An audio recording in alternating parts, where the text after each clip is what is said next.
அனுராதபுரம் புனித நகரில் அனர்த்தத்திற்குள்ளான வீதிகள் இராணுவம் மற்றும் வீதி அபிவிருத்தி அதிகார சபை இணைந்து புனரமைத்துள்ளது.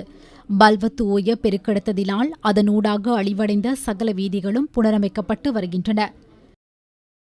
பொலன்னறுவை மாவட்ட பிரதான வீதியின் புனரமைப்பு நடவடிக்கைகளை துரிதமாக்குவதற்கு இராணுவமும் இணைந்துள்ளது. பாராளுமன்ற உறுப்பினர் சுனில் ரத்னஸ்ரீயும் இதில் இணைந்துள்ளார். பொலன்னறுவை மட்டக்களப்பு பிரதான வீதியின் கல்லெல்லவுக்கும் மணப்பிட்டியவுக்கும் இடையிலான பகுதியில் 2 மைல் தூரம் சேதமடைந்துள்ளதுடன் ரயில்வே ஊழியர்களின் அர்ப்பணிப்புடன் அந்த வீதி வழமைக்கு கொண்டுவரப்பட்டுள்ளது.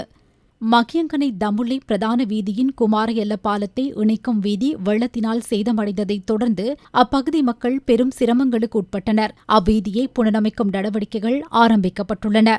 மொரகஹ கந்த நீர்த்தேக்கத்தின் வான்கதவுகள் திறக்கப்பட்டதைத் தொடர்ந்து அம்பன்கங்கியூடாக நிர்மாணிக்கப்பட்டிருந்த பிரதான பாலத்தின் ஒரு பகுதி சேதமடைந்தது. இவ்வீதியை புனரமைக்கும் நடவடிக்கைகள் வீதி அபிவிருத்தி அதிகார சபையினால் முன்னெடுக்கப்படுகின்றது. இதற்காக 2000 கியூப் மண் பயன்படுத்த வேண்டியிருப்பதால் 40 மில்லியன் ரூபாவுக்கும் கூடுதலாக செலவு ஏற்பட்டுள்ளது. மத்திய மாகாணத்தின் கெலியோய, வெலிகல்ல, தவுலகல, குலுகம்மன, பேராதனை, உடுனுவர ஆகிய பகுதிகளுக்கு நீரை வழங்கிய நில்வளா நீர்ப்பாசன திட்டத்திற்கு நீரை வழங்கும் வாய்க்கால் வெள்ளத்தினால் பெரிதும் சேதமடைந்தது. இதனால் 10 நாட்களுக்கு மேற்பட்ட காலம் அப்பகுதிக்கு நீரை வழங்க முடியாத நிலை ஏற்பட்டது. இப்பிரச்சினையை துரிதமாக தீர்த்து வைப்பதற்கு தற்காலிக குழாய்கள் பொருத்தப்பட்டு நீரை வழங்கும் வேலி திட்டத்தை பிரதி அமைச்சர் ஹன்சக்க விஜயமுனி தலைமையில் முன்னெடுக்கப்பட்டது. இப்பணிகள் 80% பூர்த்தியடைந்துள்ளன. இதனூடாக 15,000 கனமீட்டர் நீரை விநியோகிக்க நடவடிக்கை எடுக்கப்பட்டுள்ளது. உமாஓய பெருக்கெடுத்ததினால் தரகல முதல் கட்டுகளை வரை மின்சார தொகுதி சேதமடைந்ததுடன் அதனை வழமைக்கு கொண்டுவரும் நடவடிக்கைகள் ஆரம்பிக்கப்பட்டுள்ளன. அடுத்த சில நாட்களில் அத்தொகுதியை வழமைக்கு கொண்டுவர முடியும் என இலங்கை மின்சார சபை தெரிவிக்கின்றது. அனர்த்தத்தினால் சேதமடைந்த கொழும்பு கண்டி பிரதான வீதியின் கடுகண்ணாவ பகுதியை அண்டிய வீதிகளும் பாலங்களும் புனரமைக்கப்படுகின்றன.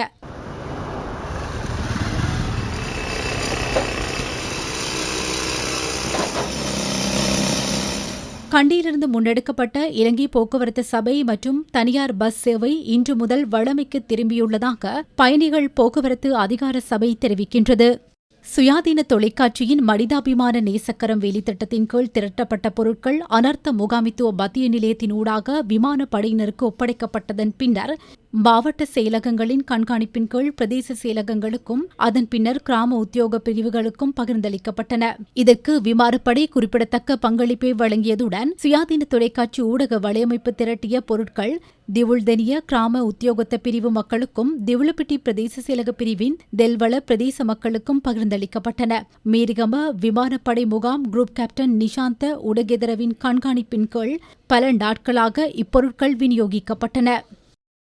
பாதிக்கப்பட்ட மக்களுக்கு விமானப்படை ஆகாய மார்க்கமாகவும் தரை மார்க்கமாகவும் தொடர்ந்தும் பொருட்களை விநியோகித்து வருகின்றது. மீமுரே, உடுதும்பர, நியாங்கம்தொர, மல்கொல உட்பட பல பகுதி மக்களுக்கு பொருட்கள் வழங்கப்பட்டன.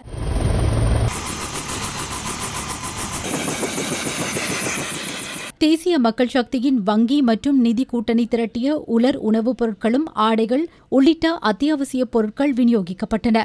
அனர்த்தத்திற்குட்பட்ட சகல மாவட்டங்களுக்கும் நிவாரணங்களை வழங்க இக்கூட்டணி திட்டமிட்டுள்ளது.